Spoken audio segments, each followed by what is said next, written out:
Diamond ആഭരണങ്ങളുടെ വിസ്മയമൊരുക്കി Perinthalmanna sky gold ഒരുക്കുന്നു Onam diamond festival September 10 വരെ. Diamond ആഭരണങ്ങൾക്ക് നേടാം മേക്കിംഗ് ചാർജിൽ 40% വരെ ഡിസ്കൗണ്ട്. സ്വർണ്ണാഭരണങ്ങൾ സ്വന്തമാക്കാം പണിക്കൂലിയിൽ 50% വരെ ഡിസ്കൗണ്ടിൽ.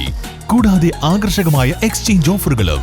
Visit today sky gold, elegance of beauty, Calicut road, Perinthalmanna. പഞ്ചായത്തിൽ നടക്കുന്ന ഖരമാലിന്യ സംസ്കരണവുമായി ബന്ധപ്പെട്ടുകൊണ്ട്, പാഴ്വസ്തുക്കളുടെ ശേഖരണവുമായി ബന്ധപ്പെട്ടുകൊണ്ട്, അത് കയറ്റി വയ്ക്കുന്നതുമായി ബന്ധപ്പെട്ടുകൊണ്ടുള്ള വലിയ അഴിമതിയല്ലേ നടക്കുന്നത്? നിങ്ങൾ ഈ തൊട്ടടുത്തുള്ള പല പഞ്ചായത്തുകളും അന്വേഷിച്ച് നോക്കൂ. മങ്കട പഞ്ചായത്തിൽ, പിന്നെ മൂർക്കനാട് പഞ്ചായത്തിൽ, ലീഗ് ഭരിക്കുന്ന പുഴക്കാട്ടിരി പഞ്ചായത്തിൽ, ഇവിടൊക്കെ അജൈവ മാലിന്യങ്ങൾ ഇവിടുന്ന് കയറ്റി പോകുന്നത് 5 രൂപയ്ക്കാണ്. 5 രൂപയാണ് ഇത് കൊണ്ടുപോകുന്നതിന് പഞ്ചായത്ത് അവർക്ക് നൽകുന്നത്, കൊണ്ടുപോകുന്ന ഏജൻസിക്ക് നൽകുന്നത്. പക്ഷേ അങ്ങാടിപ്പുറം പഞ്ചായത്തിൽ മാത്രം ഇത് 8 രൂപയാക്കി വർദ്ധിപ്പിച്ചിരിക്കുകയാണ്.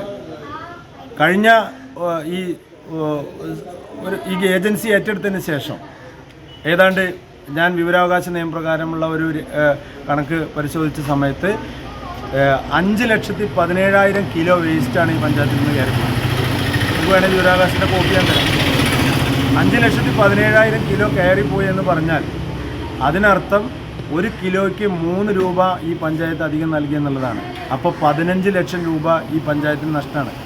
ഇതേ വെയിറ്റിലുള്ള വേസ്റ്റ് മങ്കട പഞ്ചായത്താണ് കയറ്റി അയക്കുന്നത്, അല്ലെങ്കിൽ പുഴക്കാട്ടിരി പഞ്ചായത്താണ് കയറ്റി അയക്കുന്നതെങ്കിൽ അവർ 15 ലക്ഷം കുറച്ചാണ് കൊടുക്കുന്നത്. ഈ 15 ലക്ഷം ആർക്കാണ് കിട്ടുന്നത്? ചോദ്യമല്ലേ? ഈ 15 ലക്ഷം കിട്ടുന്നത് ഇവിടുത്തെ ഭരണ നേതൃത്വത്തിനായിരിക്കും, അല്ലെങ്കിൽ ഈ ഏജൻസിക്ക് കൊള്ളയടിക്കുന്നതിന് വേണ്ടി അതിൽ നിന്ന് വേറെ താല്പര്യം ഉണ്ടായിരിക്കും. ഞങ്ങളതുകൊണ്ടാണല്ലോ ഇതിൻ്റെ കണക്ക് ചോദിച്ചത്. വിവരാവകാശ നിയമപ്രകാരം വിവരങ്ങൾ ചോദിച്ചപ്പോൾ ഞങ്ങൾക്ക് ലഭിച്ച കണക്ക് പ്രകാരം കയറ്റി അയച്ച സാധനത്തിൻ്റെ വെയിറ്റും അതുപോലെ തന്നെ കൊടുത്ത തുകയും തന്നു. പക്ഷേ ഈ 6 മാസമായി ഇവർ ഈ പഞ്ചായത്തിനെ കണക്ക് ബോധിപ്പിച്ചിട്ടില്ല.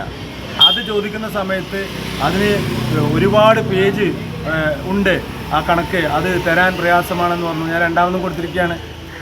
ഇപ്പം എന്നോട് ആവശ്യപ്പെട്ടിട്ടുള്ളത് 1,100 രൂപ അടച്ചു കഴിഞ്ഞാൽ അതിൻ്റെയൊക്കെ കോപ്പി തരാമെന്ന് പറഞ്ഞിട്ട് ഞാൻ അതിനുവേണ്ടി വെയിറ്റ് ചെയ്യുകയാണ്. അതിനുള്ള ഡിമാൻഡ് അത് അടയ്ക്കും. നമുക്കറിയാം ഇത് കള്ളക്കണക്ക് എഴുതിയുണ്ടാക്കി ഈ പഞ്ചായത്തിലെ ജനങ്ങളെ പറ്റിക്കുന്ന, മാലിന്യത്തിൽ പോലും കൈയിട്ട് വാരുന്ന ഒരു പഞ്ചായത്ത് നേതൃത്വമായി അങ്ങാടിപ്പുറം പഞ്ചായത്ത് മാറിയിരിക്കുന്നു എന്നുള്ള ദയനീയ സാഹചര്യം.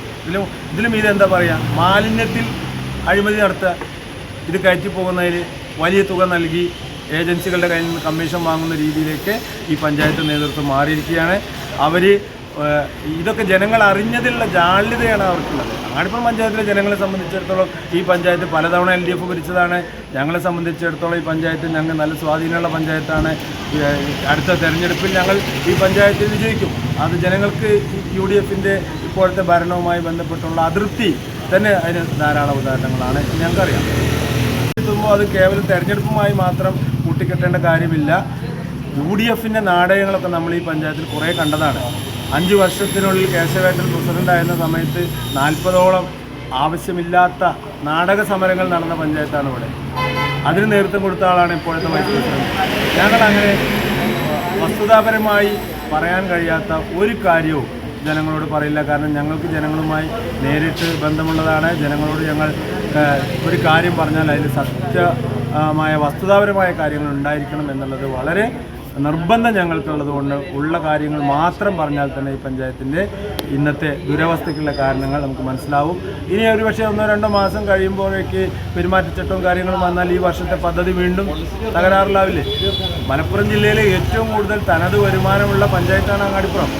ആ പഞ്ചായത്തിനെ ഇത്തരത്തിലുള്ള ദുരവസ്ഥയിലേക്ക് നീക്കിയ UDFൻ്റെ ഭരണ നേതൃത്വത്തിനെതിരായുള്ള വലിയ ജനവികാരം ഈ പഞ്ചായത്തിലാകെ ഉയർന്നു വരുന്നുണ്ട്. അതിലുള്ള അസഹിഷ്ണുതയാണ് പഞ്ചായത്ത് വൈസ് പ്രസിഡന്റ് കഴിഞ്ഞ ദിവസം മാധ്യമങ്ങളോട് ചൂണ്ടിക്കാണിച്ചതെന്നാണ് പറയാനുള്ളത്. ഞങ്ങൾ ഇത്തരം എല്ലാം ഉയർന്നു വരുന്ന കാര്യങ്ങളൊക്കെ ജനങ്ങളുടെ ശ്രദ്ധയിൽ കൊണ്ടുവരിക എന്നുള്ള ധാർമ്മികമായ ഉത്തരവാദിത്വം പ്രതിപക്ഷത്തിനുണ്ട്. അത് ഞങ്ങൾ പഞ്ചായത്ത് ഭരണസമിതി യോഗത്തിനകത്തും പഞ്ചായത്തിൻ്റെ പുറത്തും ഒരേപോലെ ഈ കാര്യങ്ങൾ ഉന്നയിക്കും എന്നാണ് സൂചിപ്പിക്കുന്നത്.